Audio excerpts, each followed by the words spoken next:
Have you ever tried companion planting in your garden? Or were you aware that specific plants have other specific plants that they like to grow next to? Welcome to Nature's Mysteries Medicine Show. I'm Michelle Wildflower. I am the founder and formulator for Nature's Mysteries Apothecary. I'm also the director of education at Nature's Mysteries Academy of Holistic Health. And this evening on Nature's Mysteries Medicine Show for episode 53, companion planting, and episode 54, pest control. Tonight we're going to be talking about those two things in our organic gardening series, which we've been exploring the whole month of May. So real quick, I have a little scrape on my face because my dogs were out there and they had lots of different leashes going on, and I tripped over one of the leashes trying to get to my other dog to help it, moving with so much momentum that I fell on my face and my knees. So in case if you see something on my face, you do see something on my face, but it'll be gone in a couple days. So now that we've covered that. So anyway, I wrote the book, Discover the Essence of Plant Medicine, the 5 Principles of Life-Saving Herbs. And in it, we go over growing, harvesting, storing, preparations, applications. And that's the textbook that we use at Nature's Mysteries Academy of Holistic Health. And in our 12-week Holistic Health Practitioner program, you can learn all the different ways of growing, harvesting, storing, preparing, and applying herbs. And one of the things that we talk about is how to do companion planting in our garden. And that's what I wanted to talk about with you this evening. Just go over it real quick a little bit in tonight's episode of Nature's Mysteries Medicine Show. Does that sound good? And the reason why we're doing 2 episodes in one is because I've had to have dental work done on both sides, and turns out they don't like to numb both sides of your face at the same time because you might like bite your tongue or something. So a couple weeks ago, I had to take a break from the show because my lips were so numb. So we did 2 episodes in one, and now last week, same thing. So we're doing 2 episodes in one this evening. So thank you for your patience. And so basically, companion planting methods can increase your yields, utilizing every inch possible in your garden, especially if every inch counts, you know, like if you're living in the city and you don't have a lot of land or you have a very small garden plot. It also complements your soil.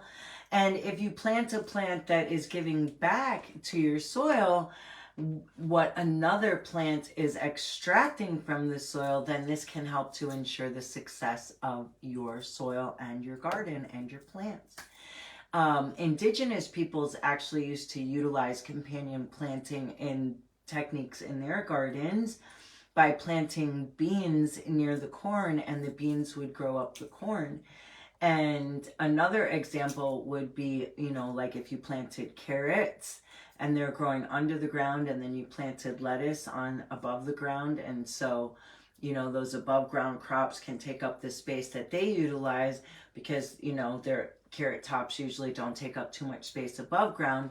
And then you can utilize that space below the ground with the carrots or other kind of beets or other root vegetables.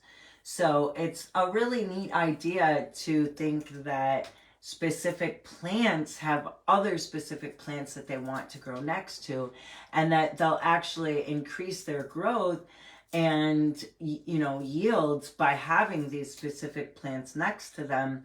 Whereas if you put a different plant by them, they don't like to grow next to that plant and they won't grow so well. So to me, that's just fascinating, and another indication that plants are sentient beings that do have emotions and feelings.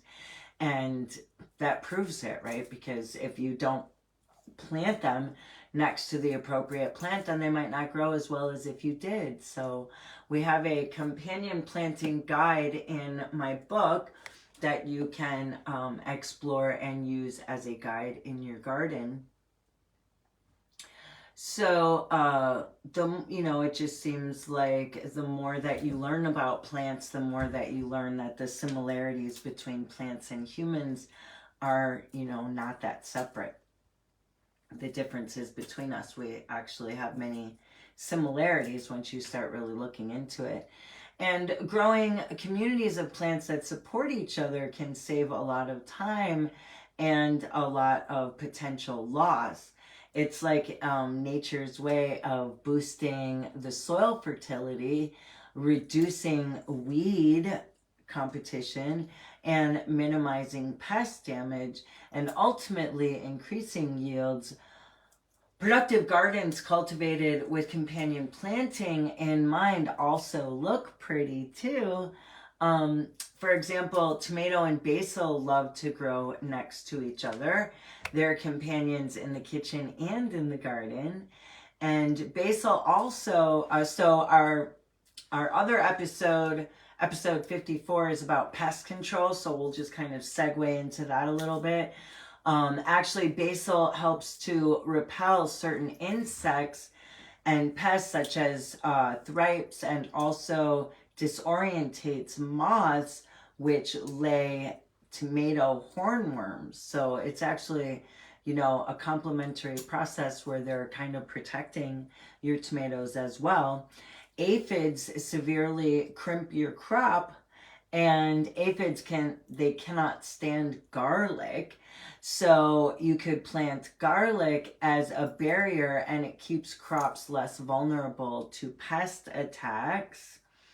For example, you could grow potatoes between rows of garlic to serve as a pungent bodyguard for them.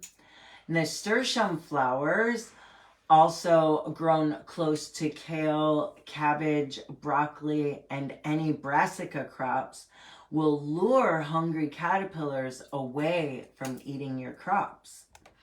And marigolds are also some other flowers that you can plant in your garden that actually help to keep pests away. And honestly, if you're improving your soil health and you're using natural fertilizers and organic seeds and organic pesticides, organic soil amendments, then your plants are actually definitely going to be healthier and less susceptible to any kind of disease or pest damage. So, you might not even need to explore other pest control when you just ensure the fertility of your soil, which helps ensure the viability of your plants. So if you were, let's say that you have your soil health, you've done your companion planting, you've used your organic soil amendments, which you can check out a couple episodes back. We talked about organic soil amendments and how to plant seeds. So now if you were trying to, and you had the plants in your garden that were good at keeping away pests, there's also another natural pest repellent that you can use that's called diatomaceous earth. And actually what it is it's millions of year old sea creatures. If you looked at it under a microscope, it would look kind of like Chex cereal. And if you sprinkle it around your garden, it'll keep out ants or slugs or really any kind of pest that would interfere with your garden's growth.